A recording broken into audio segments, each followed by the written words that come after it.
স্বাগত এশিয়ান দেশ সংবাদের সাথে আছি সাবরিনা জিয়া। চলে যাব পুরো সংবাদে। গোপালগঞ্জের টুঙ্গিপাড়ার শারীরিক অসুস্থতার কারণ দেখিয়ে আওয়ামী লীগ থেকে পদত্যাগের ঘোষণা দিয়েছেন সাবেক ইউপি সদস্য রমজিত শিকদার। টুঙ্গিপাড়া সাংবাদিক অফিসে সংবাদ সম্মেলন করে পদত্যাগের ঘোষণা দেন তিনি। পদত্যাগকারী রমজিত শিকদার টুঙ্গিপাড়া উপজেলার ডুমুরিয়া ইউনিয়নের ৮ নম্বর ওয়ার্ডের সাবেক ইউপি সদস্য। সংবাদ সম্মেলনে লিখিত বক্তব্যে তিনি বলেন, আমি বহুদিন ধরে শারীরিক অসুস্থতায় ভুগছি, কোনো রাজনৈতিক দলের সঙ্গে যুক্ত থাকতে চাই না, তাই আমি আওয়ামী লীগের সকল পদ পদবি থেকে আনুষ্ঠানিকভাবে পদত্যাগের ঘোষণা করছি। সাথে যুক্ত থাকতে চাই না। প্রতিটি হৃদয়ের স্পন্দনের যত্ন নিন, এই স্লোগানকে সামনে রেখে বিশ্ব হৃদরোগ দিবস উপলক্ষে নারায়ণগঞ্জের রূপগঞ্জে ইউএস বাংলা মেডিকেল কলেজ হাসপাতালে র্যালি ও আলোচনা সভা অনুষ্ঠিত হয়েছে। উপজেলার তারাবো পৌরসভার কর্ণকূপ এলাকায় ইউএস বাংলা মেডিকেল কলেজ হাসপাতালে এই র্যালি ও আলোচনা সভা অনুষ্ঠিত হয়। এ সময় র্যালিটি ঢাকা সিলেট মহাসড়ক হয়ে বেশ কয়েকটি সড়ক প্রদক্ষিণ করে। এ সময় বক্তব্য রাখেন ইউএস বাংলা মেডিকেল কলেজ হাসপাতালের অতিরিক্ত পরিচালক GM Monirul Islam, US Bangla Medical College হাসপাতালের হৃদরোগ বিশেষজ্ঞ অধ্যাপক Abul Hasnat Jafar, US Bangla Medical College হাসপাতালের অধ্যাপক আরিফ মোহাম্মদ সোহান সহ আরও অনেকে।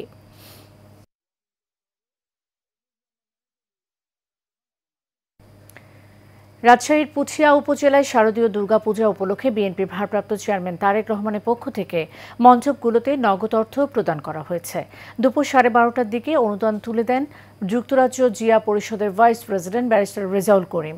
এ সময় উপস্থিত ছিলেন পুঠিয়া পৌরসভার সাবেক মেয়র আল মামুন খান, পুঠিয়া হিন্দু বৌদ্ধ খ্রিস্টান কল্যাণ ফ্রন্টের সভাপতি অলোক কুমার ঘোষ সহ আরও অনেকে।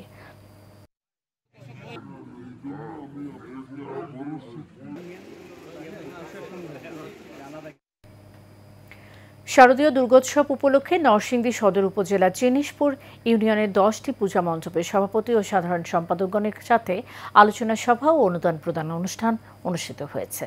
চেনিশপুর ইউনিয়ন পরিষদ প্রাঙ্গণে এই অনুষ্ঠান হয়। এতে সভাপতিত্ব করেন ইউনিয়ন পরিষদের চেয়ারম্যান মেহেদী হাসান তহিন।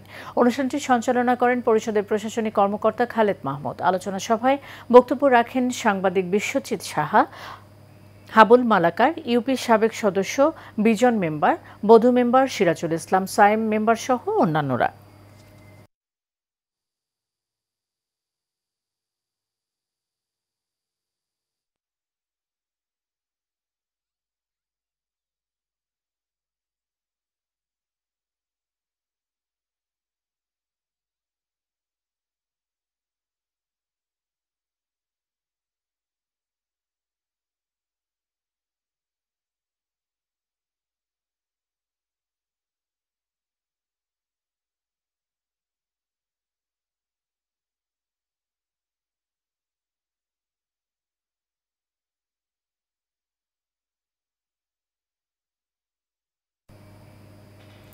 নারায়ণগঞ্জে ফতুল্লা নদীর তীর এলাকায় পূজা মণ্ডপ ও ভক্তদের নিরাপত্তা নিশ্চিতে পরিদর্শন করেছেন বাংলাদেশ কোস্টগার্ড। দুপুরে সদর উপজেলার লালপুর শ্রী শ্রী শ্যামা কালী মন্দির পরিদর্শন করেন Pagla station commander lieutenant Rafael Monowar Utsab. তিনি বলেন, সরকারের নির্দেশনায় উপকূলীয় অঞ্চল বসবাসরত সনাতন ধর্মাবলম্বীদের দুর্গাপূজা মণ্ডপ ভক্তদের নিরাপত্তা নিশ্চিতে কাজ করছে বাংলাদেশ কোস্টগার্ড। উপকূলীয় এলাকার মধ্যে ঢাকা জোনে 43টি মন্দির, চট্টগ্রাম, মংলা ও ভোলা সহ মোট 224টি পূজা মণ্ডপের জন্য সার্বক্ষণিক নিরাপত্তায় দায়িত্ব পালন করছে বাংলাদেশ কোস্টগার্ড।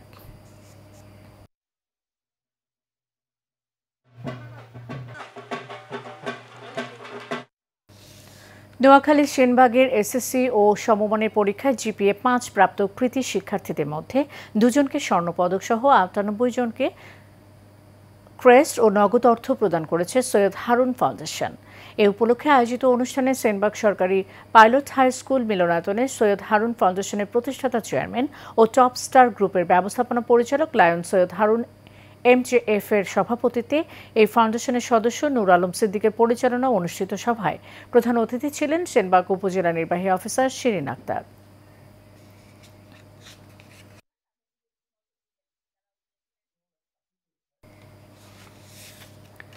হিন্দু ধর্মাবলম্বীদের প্রধান ধর্মীয় উৎসব শারদীয় দুর্গাপূজা উপলক্ষে রানীশংকেল উপজেলার কলেজপাড়ার সার্বজনীন দুর্গা মন্দিরে উৎসবমুখর পরিবেশ চলছে পূজা। এলাকার অন্যতম প্রাচীন ও ঐতিহ্যবাহী সার্বজনীন পূজা মণ্ডপটি বর্ণিল আলোকসজ্জা, প্রতিমা নির্মাণ ও নানান সাংস্কৃতিক আয়োজনে সজ্জিত করা হয়েছে। সপ্তমী থেকে বিজয়া দশমী পর্যন্ত মণ্ডপে থাকছে বিশেষ নিরাপত্তা ব্যবস্থা। এই মন্দিরে দুর্গা উৎসব উদ্বোধন করেন এশিয়ান টেলিভিশনের ঠাকুরগাঁও জেলা প্রতিনিধি ও আন্তর্জাতিক মানবাধিকার আইন সহায়তাকারী সংস্থার সহকারী মহাসচিব মোহাম্মদ মাসুদ রানা।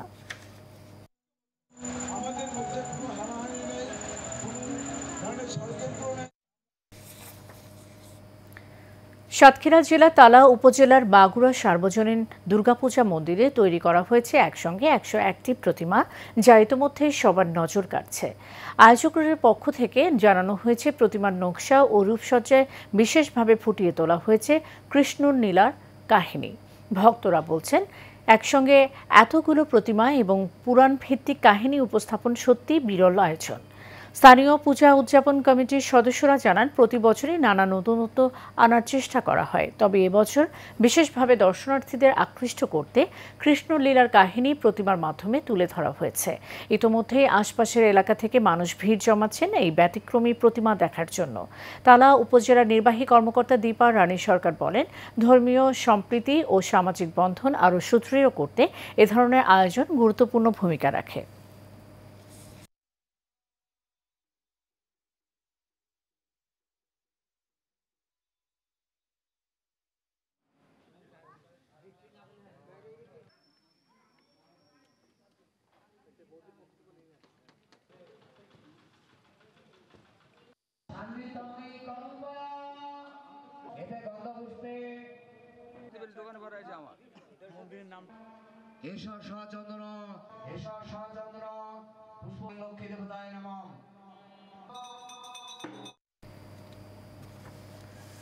কুমিল্লা লাকসাম উপজেলার উত্তরদা ইউনিয়নে স্মার্ট ভোটার আইডি কার্ড গ্রহণকারীদের মাঝে পানি ও খাদ্য সামগ্রী বিতরণ করা হয়েছে। সোমবার সকালে বিএনপি কেন্দ্রীয় শিল্প বিষয়ক সম্পাদক আবুল কালামের নির্দেশনায় উত্তরদা হাই স্কুল মাঠে ভোটার আইডি কার্ড সংগ্রহকারীদের হাতে পানি ও খাদ্য সামগ্রী পৌঁছে দেওয়া হয়। তীব্র গরমে ভোগান্তি লাঘবে দীর্ঘ লাইনে দাঁড়িয়ে থাকা ভোটারদের স্মার্ট আইডি কার্ড সংগ্রহকারীদের হাতে পানি ও খাদ্য সামগ্রী তুলে দেন উত্তরদা ইউনিয়ন যুবদলের যুগ্ম আহ্বায়ক সাইফুল ইসলাম।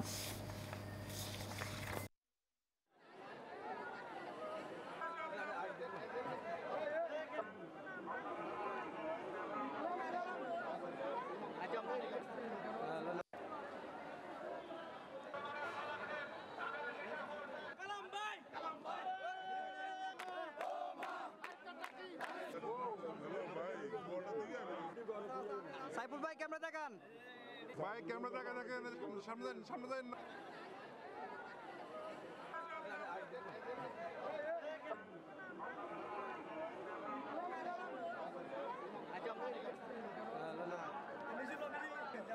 ভাই ক্যামেরা দেখাই সবাই। ভাই আমরা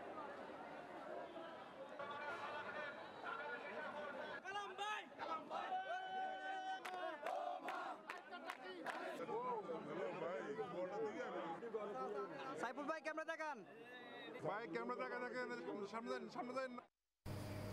বিশেষ দক্ষতা মূল্যায়ন পরীক্ষা বয়কটের কারণে সারা বাংলাদেশের ইসলামী ব্যাংকের শাখায় বৃহত্তর চট্টগ্রামের সকল অফিসারদের আইডি নিষ্ক্রিয় করার প্রতিবাদে সংবাদ সম্মেলন করেছে চট্টগ্রাম অঞ্চলের ক্ষতিগ্রস্ত ব্যাংক কর্মকর্তারা। সংবাদ সম্মেলনে লিখিত বক্তব্যে ক্ষতিগ্রস্ত কর্মকর্তারা জানান, উচ্চ আদালতের নিষেধাজ্ঞা অমান্য করে ব্যাংক কর্তৃপক্ষ পরীক্ষার আয়োজন করেছে। এই প্রহসনমূলক পরীক্ষা সম্পূর্ণ বয়কট করার যার কারণে ইসলামী ব্যাংক কর্তৃপক্ষ চট্টগ্রাম অঞ্চলের প্রায় 5,500 কর্মকর্তাকে চাকরি থেকে ছাঁটাইয়ের প্রক্রিয়া শুরু করেছে।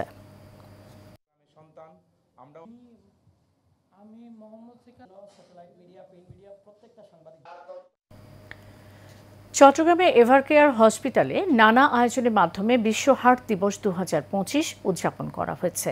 দিবসটিকে সামনে রেখে আয়োজিত হয় পেশেন্ট ফোরাম, সচেতনতামূলক আলোচনা এবং সাইকেল র্যালি।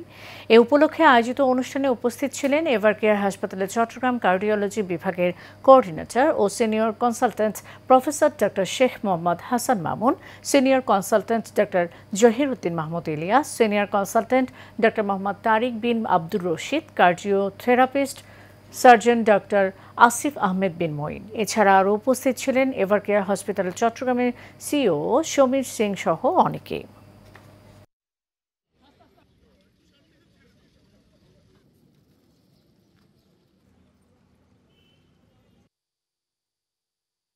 দর্শক, এশিয়ান দেশ সংবাদ এ পর্যন্তই। পরের সংবাদ সন্ধ্যা ৬টায় দেখার আমন্ত্রণ রইল। ধন্যবাদ সাথে থাকার জন্য।